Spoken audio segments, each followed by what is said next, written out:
Good afternoon students. बऱ्याच दिवसापासून chemistry या विषयाचं लेक्चर नव्हतं. थोडा टेक्निकली प्रॉब्लेम होता, त्याच्यामुळे व्हिडिओ काही अपडेट झाले नव्हते.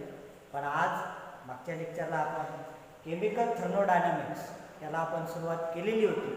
ते युनिट आपण आज पुढे कॅरीड आउट करणार आहोत. त्याच्यापूर्वी पार्श्वभूमी जी आहे, याच्यापूर्वी काय काय झालं केमिकल थर्मोडायनामिक्समध्ये ते आपण थोडंसं बघून घेऊ.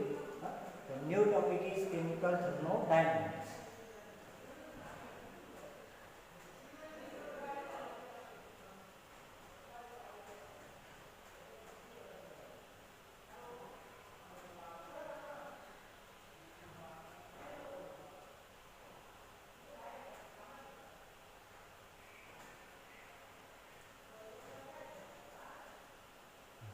Introduction. What is meaning by the thermodynamics? The branch of chemistry that deals with the energy changes in physical and chemical process. It is called as thermodynamics. ही एक ब्रँच आहे केमिस्ट्रीची, तिच्यामध्ये आपण एनर्जी चेंजेस कोणाचे फिजिकल अँड केमिकल प्रोसेसचे. It is called as thermodynamics. मग what is meaning by the chemical thermodynamics? Energy transformation in chemical reaction. Energy transformation in chemical reaction tells about the physiology of reaction, deals with the initial and final state of the system, and give the no information regarding rate of reaction, does not tells about the mechanism of the process. मग हे झालं introduction. It is a branch of chemistry and it is a deals with the energy changes in physical and chemical changes, physical and chemical process.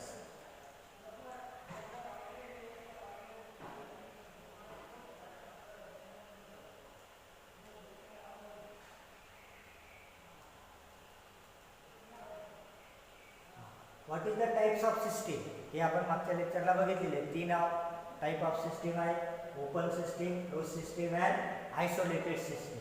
मग what is meaning by open system? A system that can exchange both matter and energy. ज्याच्यामधून exchange होईल. कोणाचं exchange होईल? दोघांचं होईल, मॅटरचं पण आणि energy पण. It with the its surrounding. It is called as open system. Isolated, it is a exchange only the energy. याच्यामध्ये फक्त एक्सचेंज कोणाचं होईल? एनर्जीचं होईल, नॉट टू द मॅटर. मॅटरचं एक्सचेंज होणार नाही. This system is called as close system. मग what is meaning by the isolated system? A system cannot exchange. Cannot exchange, कोणाचंही एक्सचेंज होणार नाही. Energy neither be matter. It is a called as isolated system. मग या ज्या 3 system आहेत, open system, close system आणि isolated system. एक simple उदाहरण आहे. आपल्या घरी जर आपण चहा घेतला कपबशीमध्ये, तर ती का कोणती सिस्टीम झाली? Open system. कारण त्याच्यामधून एनर्जी पण बाहेर पडते आणि मॅटर पण बाहेर पडते. मग it is a called as open system. पण जर समजा तो चहा आपण कपबशी जी घेतलेली त्याच्यावरती जर स्लाइटली कवर ठेवला, तर त्याच्यामधून फक्त एक्सचेंज कोणाचं होईल? एनर्जीचं होईल, मॅटरचं एक्सचेंज होणार नाही. This system is called as close system. मग ही झाली ओपन सिस्टीम आणि क्लोज सिस्टीम. मग what is meaning by the isolated system? Isolated system म्हणजेच काय? की ज्याच्यामधून मॅटर आणि एनर्जी या दोघांचं ट्रान्सफॉर्मेशन म्हणजे एक्सचेंज होणार नाही, त्या सिस्टीमला म्हणणार तुम्ही आयसोलेटेड सिस्टीम. म्हणजे समजा जो चहा आहे तो जर आपण थर्मासमध्ये ठेवला, तर त्याच्यामधून एनर्जीही बाहेर पडणार नाही आणि मॅटरही बाहेर पडणार नाही. अशा सिस्टीमला काय म्हणायचं? Isolated system. आणि 2 प्रॉपर्टीज आहेत, टाइप्स ऑफ थर्मोडायनामिक्स प्रॉपर्टी. पहिली आहे एक्सटेन्सिव्ह प्रॉपर्टी, दुसरी आहे इंटेन्सिव्ह प्रॉपर्टी. मग what is meaning by the extensive property? A property which depends on the amount of matter. ज्याची व्हॅल्यू अमाऊंट ऑफ मॅटरवर डिपेंड असते, it is a called as extensive property. For example mass, volume, internal energy, heat capacity, number of moles. What is meaning by the intensive property? A property which is independent of amount of matter in a system. ज्याचा amount of मॅटरशी काहीही संबंध नाही, independent आहे, अशा प्रॉपर्टीला काय म्हणायचं? Intensive property. ज्याचा amount of मॅटरशी संबंध आहे, it is a depends on amount of matter, it is a called as extensive property. मग इंटेन्सिव्ह प्रॉपर्टीचे एक्झाम्पल कोणते आहेत? Pressure, temperature, density, boiling point, melting point, surface tension and specific heat. अशा या दोन property आहेत. पहिली आहे एक्सटेन्सिव्ह प्रॉपर्टी, दुसरी आहे इंटेन्सिव्ह प्रॉपर्टी. ज्या व्हॅल्यूवर अमाऊंट ऑफ सबस्टन्सवर व्हॅल्यू डिपेंड असेल it is a called as extensive property. It is a independent of amount of substance, ज्याचा इंडिपेंडेंट आहे म्हणजे ज्याच्याशी काहीही संबंध नाही अमाऊंट ऑफ मॅटरशी, it is a called as intensive property. System म्हणजे आपण सिस्टीम जी घेतलेली आहे त्याच्यामध्ये कोणते कोणते आहे, स्टेट ऑफ सिस्टीम. मग याच्यामध्ये a condition of the system determined by specific the value of state that is variable. मग आता P1, V1 and T1 you know that P1, V1 and T1 pressure, volume and temperature. P1, V1 आणि T1 it is a initial state म्हणजे सुरुवात, आणि it is a final state P2, V2 and T2. Now what is meaning by the state function? Any property of a system whose value depends on the state of system, म्हणजे ज्या सिस्टीमची value जी असेल ती depend असेल state of सिस्टीमची and is independent of path. It is independent of path followed by two reach that it is called as state function. It is a P, V and T, pressure, volume and temperature. What is meaning by the process? Or transition from one equilibrium state to another process. It is a called as process. Or transition from one equilibrium state to another. It is a called as process. त्याचे process आपण बघितलेले आहेत. पहिली system आहे isothermal process, दुसरी आहे आयसोबेरिक process, तिसरी आहे आयसोकोरिक प्रोसेस आणि चौथी आहे ॲडियाबॅटिक प्रोसेस. मग what is meaning by the difference between the isothermal process and adiabatic process? Reversible process. What is meaning by the reversible process? Any process conducted in such a manner that every stage driving force is only infinitely greater than the opposing force. म्हणजे driving force and opposing force, and which can be reversed by slightly increases in the opposing force is called as reversible process.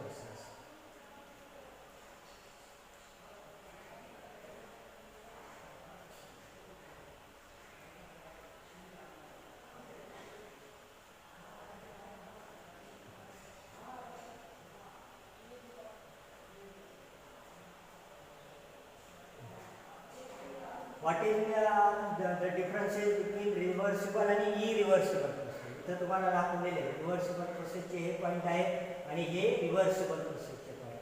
What is the differences between the reversible process and irreversible process हे आपण मागच्या लेक्चरपर्यंत शिकलेलं आहोत. पुढचं जे आहे path function it is heat. मग हे जे आहे वर्क ऑफ एक्सपान्शन म्हणजे वर्क कसं कार्य करतं, work done at constant pressure. Consider a certain amount of gas at pressure P, volume V1 and temperature T enclosed in a cylinder with the fraction is rigid movable piston of area A. तुम्हाला diagram मध्ये दिसत आहे की वरून आपण pressure external केलेलं आहे, त्याच्यामध्ये व्हॉल्यूम दिलेला आहे, त्याच्यानंतर V1 to V2 प्रेशर काय झालेलं आहे, एक्झर्टेड झालेलं आहे, तिथे density T. It is a work for expansion.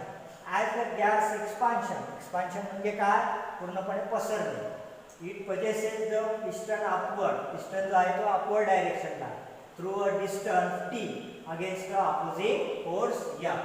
म्हणजे इथून काय झालेलं आहे, फोर्स हा वरती गेलो V1 to V2 आणि इथं ते डिस्टन्स कव्हर केले. It is represented by T.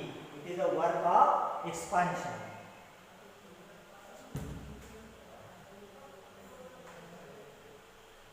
The work done by the gas during the process is given by work done W is equal to F into T. Equation number 1. Force into displacement are T. The negative sign. आता इथे जे negative sign दिलेले आहे, what is meaning by the indicator of negative sign? Negative sign का दिलेले? The negative sign indicate that the piston move against an opposing force here. म्हणजे negative sign काय दर्शवतं आहे? It is a negative sign indicate that the piston side तो piston move करतोय. Move कोणाच्या विरुद्ध करतोय? An opposing force या. F is equal to, we know that force is equal to P external into A. A means area and P means external pressure, constant external pressure. So from equation 1 and 2, A1 आणि A2, माझा F ची जी किंमत आहे ते equation number 1 मध्ये आपण काय केली, पुट आउट केली. मग W is equal to P external म्हणजे फोर्सचं इथे टाकलेलं आहे P external into A आणि it is D. Equation number 3. मग इक्वेशन नंबर 3 कुठून आलेले आहे, from equation number 1 and 2. We know that A into D, हा जो A into D आहे, it is delta V, that is V2 minus V1. Equation number 4.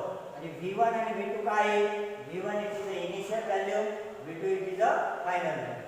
मग equation number 4 and 3, W is equal to P external negative sign and delta V.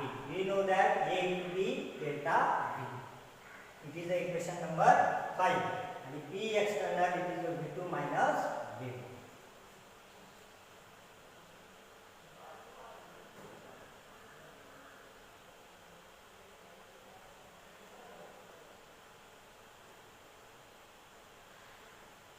It is a negative sign.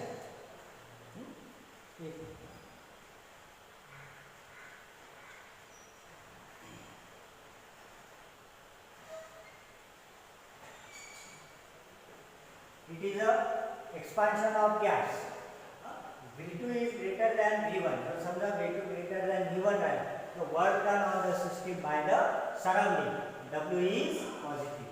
म्हणजे W जो असेल तो काय येईल, positive. Compression of gas, या कंडिशनला आपण काय म्हणणार, compression of gas. Second, work done at the free expansion. समजा फ्री एक्सपान्शन राहिला तर W is equal to minus P external delta V is equal to 0.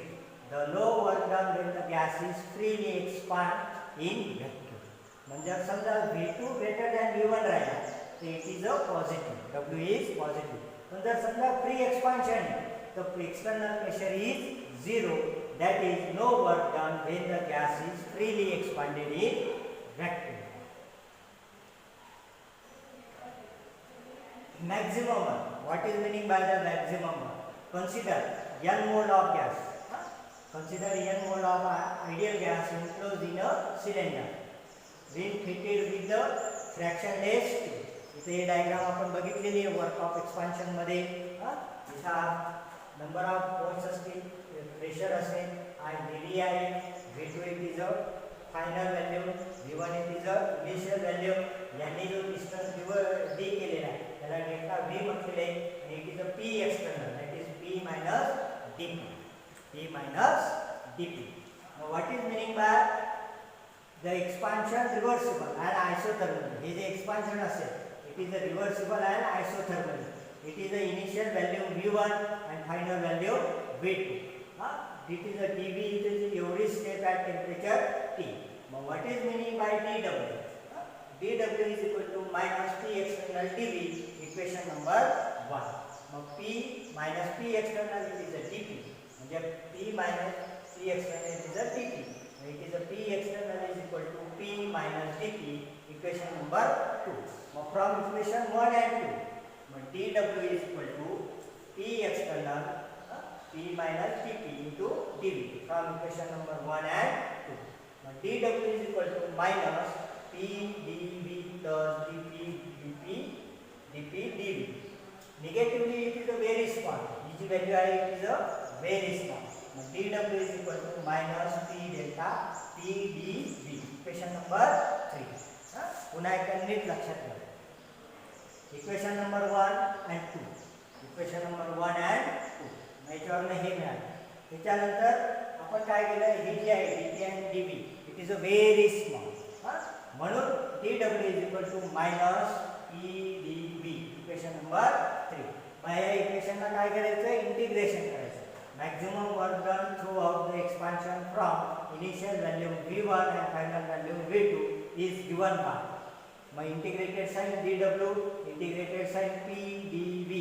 It is upper limit and lower limit V1 and V2.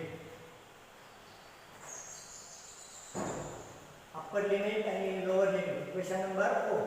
We know that ideal gas equation. Ideal gas equation काय आहे, PV is equal to nRT. P is equal to nRT upon V. Equation number 5.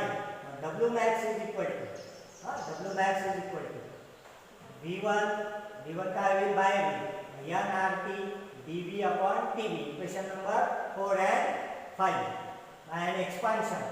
W max is equal to minus nRT dV upon dV, upper limit and lower limit, nRT ln यांचं integration काय येईल V1 nRT ln V2 minus V1, that is minus nRT ln V2 upon V1. मग आपल्याला माहिती आहे की ln ची किंमत काय येते 2.303 येते, म्हणून W max is equal to minus 2.303 nRT log of the base 10 V2 upon V1.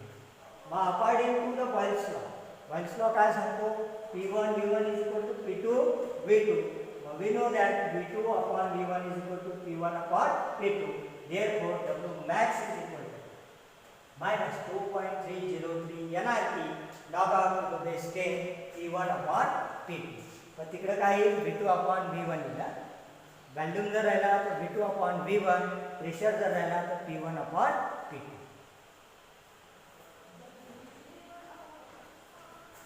Sign convention that is W and Q. जर समजा W हा निगेटिव्ह राहिला तर बाय द सिस्टीम, जर W पॉझिटिव्ह राहिला on the system, W negative राहिला by the system, W positive राहिला on the system. तसं डेल्टा Q जर हा निगेटिव्ह राहिला तर हीट इज रिलीज आणि Q हा जर पॉझिटिव्ह राहिला तर heat is absorb. It is absorbed. Therefore, initial energy, the energy stored in the substance, that is delta U is equal to U2 minus U1. That is state function. एक आहे state function आहे की delta U is equal to U2 minus U1. The initial energy of the system change as the energy is transferred in and out of the system as heat and work. That is delta U is equal to Q plus W. Delta U is equal to Q plus W. पुन्हा एकदा सांगतो convention of sine W and Q. जर W हा negative राहिला तर by the system, W हा positive राहिला तर ऑन द सिस्टीम. Q हा निगेटिव्ह राहिला तर हीट इज रिलीज. हीट काय करेल तो बाहेर फेकेल. आणि Q हा जर पॉझिटिव्ह राहिला तर हीट इज अब्सॉर्ब. हीट काय करेल तो मध्ये येईल.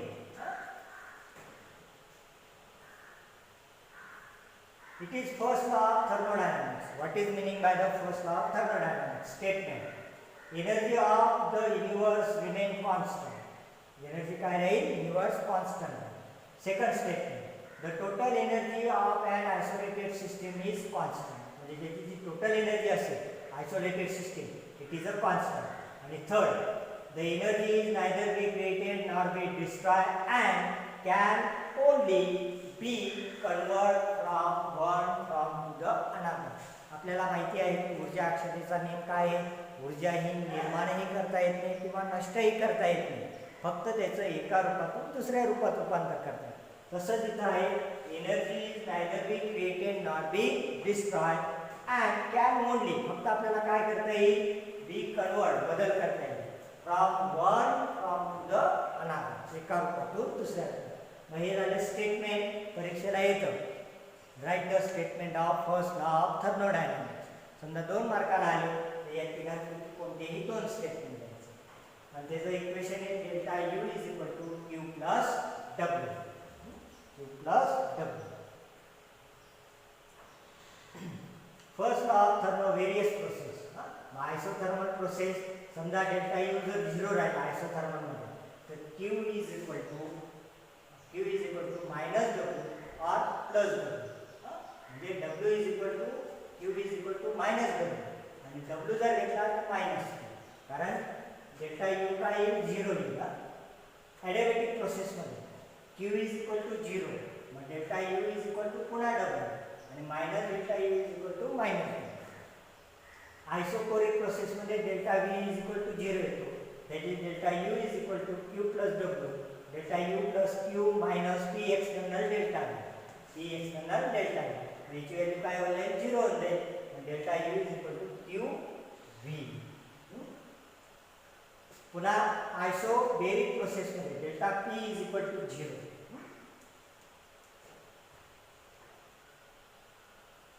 It is a enthalpy. What is meaning by the enthalpy? Enthalpy of a system is sum of the initial energy of the system and energy and work. म्हणजे enthalpy म्हणजे काय की U plus P यांचा जो सम आहे it is a sum of this statement. H is equal to U plus PV. Equation number 1. Now we know that delta H is equal to H2 minus H1. H2 minus H1. Equation number 2. What is meaning by H1 and what is meaning by H2? H1 it is the enthalpy of initial state. H2 it is the enthalpy of final state. But delta H is equal to U2 plus P2 V2 minus U1 plus P1 V1. That is common. U2 minus U1 P2 V2 minus P1 V1. Now we know that V2 minus V1 is equal to PV. That is U2 minus U1 plus delta PV. Equation number 3. At constant pressure, pressure का असतो constant असतो. So P1 is equal to P2 is equal to P. Therefore equation is delta H is equal to delta U plus P delta V. Anosmic pressure same inside and outside. म्हणजे inside पण आहे outside पण आहे. मग P external is equal to P. That is QP is equal to delta U plus P delta V. Equation number 5.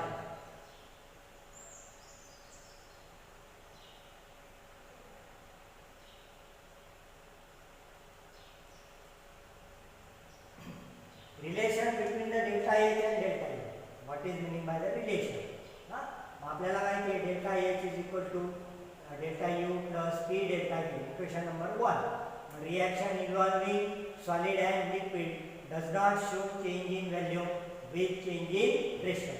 But for a reaction, delta H is equal to delta U plus P V2 minus V1. Delta U plus P V2 P V1. Question number 2. What is meaning by V1 and what is meaning by V2? It is the volume of gas phase reactant V1. V2 volume of gas phase product. एक reactor है आणि दूसरा product है. My amazing reactor and product gases to be ideal. Applying ideal gas equation PV is equal to nRT. Now PV is equal to nRT, that is P1 V1 is equal to N1 RT. P2 V2 is equal to N2 RT. Equation number 3. By equation 2 and 3. Equation 2 and 3. Delta H is equal to delta U plus N2 RT minus N1 RT. Now that is delta U, the common निकती N2 minus N1 RT. Now that is delta H is equal to delta U plus delta N common निकल delta N is RT. Equation number 5. Now जो delta Ng है, it is the number of moles of gaseous product minus number of moles of gaseous reactant. आपण आतापर्यंत जेवढेही शिकलो तेवढ्याबद्दल जर काही शंका असेल मला कळवा. तोपर्यंत गुड बाय.